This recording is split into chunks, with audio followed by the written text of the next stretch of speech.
Quand nous avons affaire à un événement que l'on veut expliquer astrologiquement, il y a toujours plusieurs configurations astronomiques qui se présentent. Il faut savoir entre laquelle est la bonne. Alors, il ne suffit pas de dire « Ah, mais celle-là, ça correspond à ma position, mais les autres aussi. » Donc la tentation, c'est de prendre celle qui nous intéresse. Comment peut-on trancher entre les différentes explications astronomiques qui sont en présence? Voilà la question qui se pose et que ne s'est pas posée suffisamment André Barbeau ni Yves Lenoble. Parce qu'au moment où en 1989 les événements ont eu lieu, d'accord, il y avait effectivement Saturne-Neptune qui était là, c'est vrai. Et effectivement, cette date avait été avancée sur la base de Saturne-Neptune, c'est vrai, mais ça ne signifie pas pour autant que l'événement corresponde à la configuration Saturne-Neptune.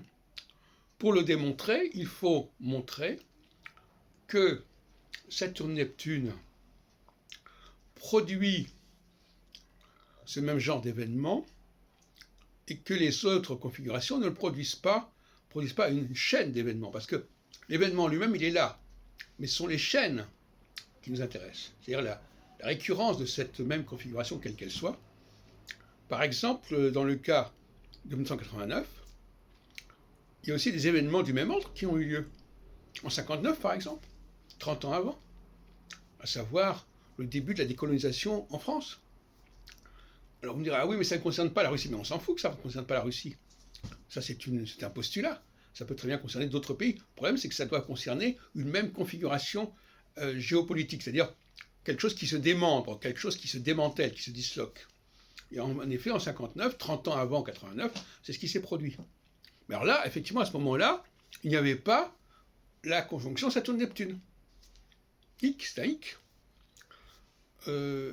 Alors, certains diront, oui, mais alors, Saturne-Neptune comprenait, oui, ça a joué en 53 et en 89,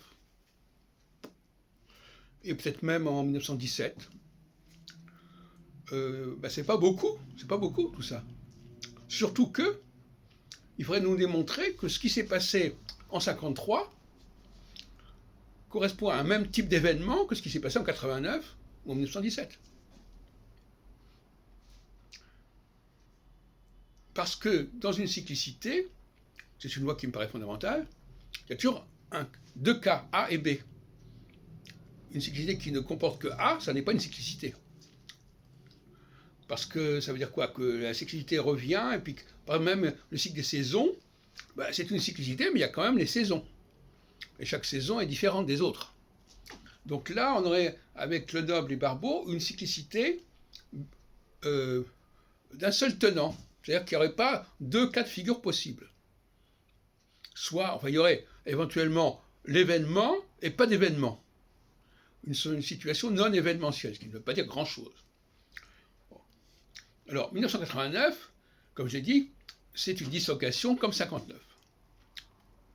En 1953, il n'y a pas eu de dislocation.